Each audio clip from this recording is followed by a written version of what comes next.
నా పేరు సరళ వీరేంద్ర కుమార్ అండి. నేను ఒక ఏజెంట్ ఖత్తర్ అని చెప్పి ఖత్తర్ తీసుకొచ్చి అక్కడి నుంచి సౌదీ అరేబియా తీసుకొచ్చేసారండి ఎడారిలోకి. నేను ఈ నెల 10వ తారీఖున వచ్చానండి ఖత్తరు. అక్కడి నుంచి 11వ తారీఖున సాయంకాలం నన్ను సౌదీ అరేబియా ఎడారిలోకి తీసుకొచ్చేసారండి.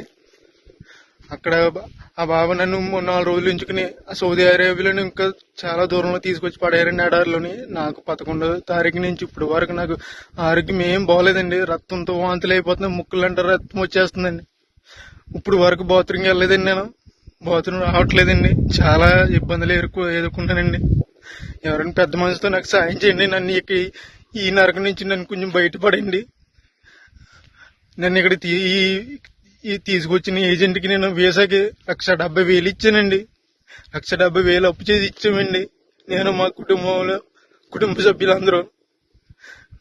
ప్లీజ్ నన్ను కానీ ఇలా వదిలేసానండి. 10 రోజుల్లో కనుక నేను ఇలా ఉంటే కనుక చచ్చిపోతానండి. సరైన తిండి ఉండలేదండి, మంచినీళ్ళు తాగుదామన్నా కానీ నా నీళ్ళు ఉండలేదండి. ఇక్కడ ఎక్కడికో దూరం వెళ్ళి రావాల్సి వస్తుంది. ఇది చూడండి, అక్కడ ఎక్కడో చిన్న చిన్న గుడారాలు ఉన్నాయి కదండి, అక్కడ ఉండాలండి. అన్ని వంటలేనండి, ఇవన్నీ వంటలేనండి. ప్లీజ్ అండి, నన్ను ఇక్కడ నుంచి కాపాడండి కొంచెం. ప్లీజ్ అండి, ఎవరొకరు సాయం చేయండి నాకు, ప్లీజ్ అండి.